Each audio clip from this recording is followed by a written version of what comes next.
Agora a pergunta nada a ver. Essa reforma tributária que está se falando aí, cara, como é que tá isso de verdade? O que chegou para vocês, por exemplo, o que chega para vocês, contadores, que não chega para nós, seres humanos mortais? Não, só um minutinho. Parabéns pela pergunta, Gostou? mano. Essa veio quente, hein? Não, mas não é verdade, cara. Vamos lá. Estraguei lá. O corte. Podia ter deixado quietinho, mas vai ficar legal. Vai lá, vai. Muito boa essa tua pergunta, porque ela tá gerando bastante inquietação no mundo empresarial, mano. Porque a reforma tributária é um desejo antigo da classe empresarial e ela vinha com um projeto na Câmara dos Deputados e nunca era aprovada, ela nunca avançava. E o que a PEC 45, que é essa reforma tributária, trouxe, o mais estranho, é a aceleração que ela teve para aprovação.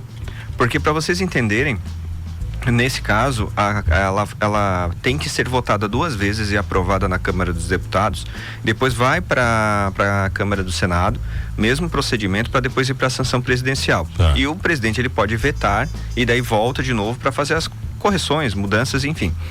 E essa velocidade foi muito grande. Mas o que vai mudar, e é interessante deixar claro também, porque todo mundo está apavorado achando que vai acontecer mês que vem ou ano que vem. Não, a projeção da reforma tributária é lá para 2026 ou 27. Porque existe todo um trâmite. O que nós tivemos para começar, né? Para começar. E o que é interessante é que a gente teve a aprovação na mudança da Constituição.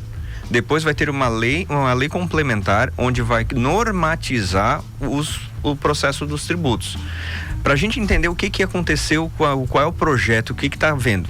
O objetivo da reforma tributária é eliminar tributos sobre o consumo, entendeu? Que é um desejo antigo de todo mundo. Antigo. Tá, mas me dá um exemplo. Agora eu quero... Vou ser prático. Por exemplo, dê um exemplo de um tributo sobre o consumo. ICMS. Tá, o ICMS. Hoje nós temos 5 impostos, 5 tributos, que é o ICMS, que é de competência do Estado, o ISS, que é competência do município, e nós temos o PIS, COFINS e IPI. Esses 5 tributos, eles vão ser concentrados em 2. De que forma? O PIS, COFINS e IPI, ele vai ser dentro do CBS. E o ISS e o ICMS estará dentro do IBS. Então, o que é interessante a gente entender? A gente vai estar simplificando o processo tributário. Esse processo tributário de 5 impostos, eles serão reduzidos para 2. Terá também a inclusão do imposto IS, que é o imposto o imposto seletivo. Esse imposto seletivo, ele vai ser cobrado, por exemplo, ligados a produtos que, em tese, trazem mal à população, trazem mal à saúde, como, por exemplo, cigarro e agrotóxico. Então, essa mudança da reforma tributária, ela não vai acontecer amanhã ou ano que vem. Até porque vai ser feito toda uma comissão para normatizar as regras. E tem que estudar o impacto disso. Tem que estudar o impacto, tanto que vai ter que ter um representante de cada estado, vai ter que ter um representante municipal de cada estado. Então nós estamos falando aí de aproximadamente 60, 70 pessoas discutindo o impacto da reforma tributária. Tá, mas vamos dar um exemplo, e não claro, só estudar né? o impacto, mas também absorver esse impacto, né? Porque se vier tudo de uma vez só, dá uma paulada grande. Mas aí, por exemplo, você falou do ICMS. O ICMS, o maior vilão que nós conhecemos do ICMS é a gasolina. Exatamente. A gente paga o que paga na gasolina pelo ICMS, que é altíssimo.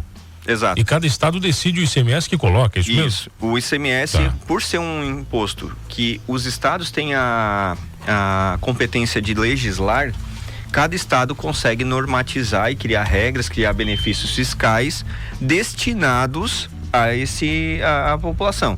Vou dar um exemplo. Santa Catarina é campeã a nível nacional de benefício fiscal. Por isso que, por ser um estado muito produtor, Santa Catarina acaba se destacando a nível nacional, porque ela atrai muita empresa. Porque ela traz muitos benefícios. Nós temos benefício na confecção, no e-commerce, no produto plástico, tem N benefício na área de transporte. Então tudo isso faz com que os estados acabam criando as suas normas e também criando suas estratégias para atrair empresas. Com a reforma tributária, a gente vai tirar isso dos estados e vai jogar um pouco mais para a União segregar as receitas. Tá, mas olha só, me explica uma coisa, antes de você continuar. Nesse novo modelo de imposto, significa que tudo vai para Brasília, depois Brasília devolve? Sim. É isso que vai acontecer? Também, hoje não é assim? Hoje cada estado ele fica responsável em legislar o ICMS e o ISS mas a prefeitura. Literalmente a grana não fica mais aqui. Brasília decide se manda de volta ou não? Então, essa equipe que vai ser composta por representantes do estado e dos municípios é justamente para decidir como vai ser feita a distribuição, para ficar de forma justa para todos os estados e os municípios também. Então nós precisamos entender que não é uma mudança que vai ser rápida, justamente pela complexibilidade que ela traz. Ela não é uma questão que a gente vai chegar e vai dizer assim, ó, mudou os tributos, agora é isso, tá, mas e a minha fatia do bolo? Como é que fica? Porque é muito importante deixar claro que a reforma tributária, ela está trazendo uma mudança muito importante, que é o quê? Que o imposto, ele passa a ser pago para o destino da mercadoria ou do serviço. Dá um exemplo, vamos lá. Por exemplo, claro. uma empresa de Santa Catarina, ela faz uma venda para São Paulo. Nessa venda, o ICMS ele é recolhido aqui. É feito a apuração do imposto do ICMS por compensação. Pega o crédito menos o débito e a diferença paga, ou se tem mais crédito, fica para o próximo mês para compensar.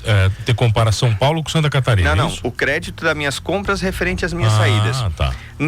Com a reforma tributária, a mudança vai acontecer como? Eu vou pagar o imposto, o IBS e o CBS para São Paulo. Tá. Entendeu? Aonde o negócio está sendo vendido. Exatamente. Então essa é a mudança que ao meu ver, daí é uma opinião do Rafael, contador, que é onde que nós vamos ter mais entraves nesse grupo que vai ser discutido, porque é o momento que vai ser distribuído, como que vai ser feita a distribuição dessa arrecadação. Mas, por exemplo, aonde Santa Catarina se prejudica?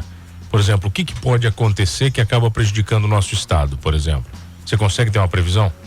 Bem, em valores absolutos não, né, mano? Mas só no geral, mas né? O que eu vejo é que o Santa Catarina, por se tratar de um estado produtor, que ele produz muito para vender para fora do estado, ele perde em arrecadação. Por quê? Porque a mercadoria que ele produz, ele vai mandar muito para São Paulo. São Paulo é um estado muito consumidor. Ou seja, o São Paulo vai comprar mais, vai receber mais. Exatamente. Teoricamente é isso? Exatamente. Então, o estado de Santa Catarina acaba perdendo nesse processo. Então, aí que está a questão de que estados consumidores terão mais benefícios. Mas a gente começa uma campanha agora já de consuma daqui, entendeu?